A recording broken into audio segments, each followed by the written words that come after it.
Dalam babak terbaru perang dagang Amerika-China, Beijing melancarkan strategi cerdas yang langsung menggetarkan fondasi kekuatan ekonomi Washington. Di saat Trump menaikkan tarif dan mengancam dunia dengan isolasi ekonomi, China justru memutar balik keadaan lewat langkah-langkah mengejutkan yang bikin banyak analis Wall Street kaget, bukan main. Gak cuma tarif balasan, tapi juga lewat aliansi BRICS dan strategi ekspansi ekonomi global, China secara diam-diam memperlemah dominasi dolar di banyak negara berkembang. Bahkan negara-negara yang dulu loyal ke Amerika sekarang mulai merapat ke China.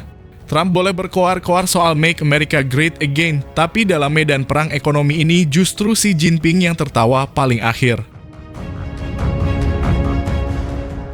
Yang lebih mengejutkan adalah kebijakan China untuk memperketat kontrol atas ekspor mineral tanah jarang seperti tungsten dan molybdenum. Mineral ini sangat krusial dalam industri teknologi tinggi termasuk chip, kendaraan listrik, hingga sistem pertahanan. Dengan menahan ekspor bahan-bahan ini, China seolah memegang kartu trust terhadap ambisi teknologi dan militer Amerika yang masih sangat bergantung pada rantai pasokan global. Di balik layar, China juga memanfaatkan jalur diplomasi. Dalam pernyataannya di PBB, China menuduh Amerika melakukan bullying ekonomi dan merusak stabilitas global. Beijing menyebut tindakan Trump sebagai langkah unilateral yang tidak hanya mengancam perdagangan bebas, tetapi juga mengganggu tatanan global yang selama ini dijaga melalui kerjasama multilateral. Isu ini bahkan dijadwalkan untuk dibahas di Dewan Keamanan PBB pada 23 April mendatang.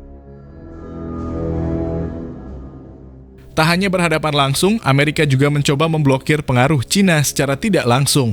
Trump mendorong lebih dari 70 negara untuk tidak melakukan kerja sama dagang dengan China, bahkan meminta negara-negara itu melarang perusahaan Tiongkok masuk ke wilayah mereka. Ini adalah upaya isolasi dagang yang belum pernah terjadi sebelumnya dalam sejarah modern.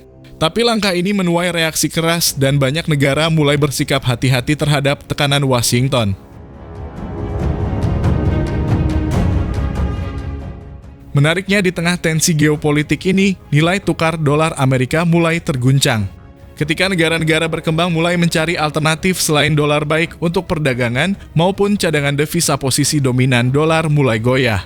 China memanfaatkan momen ini untuk memperluas penggunaan yuan dalam transaksi internasional, terutama lewat kerjasama dengan negara-negara BRICS dan kawasan Asia Afrika.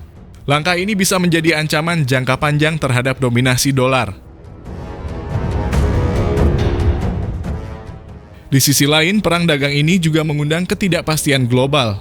Investor mulai memindahkan aset ke negara-negara dengan stabilitas yang lebih baik dan kebijakan terbuka.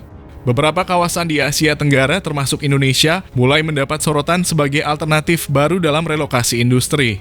Perusahaan yang tak ingin terjebak dalam konflik tarif Amerika-China mulai mempertimbangkan memindahkan operasionalnya ke negara-negara non-blok.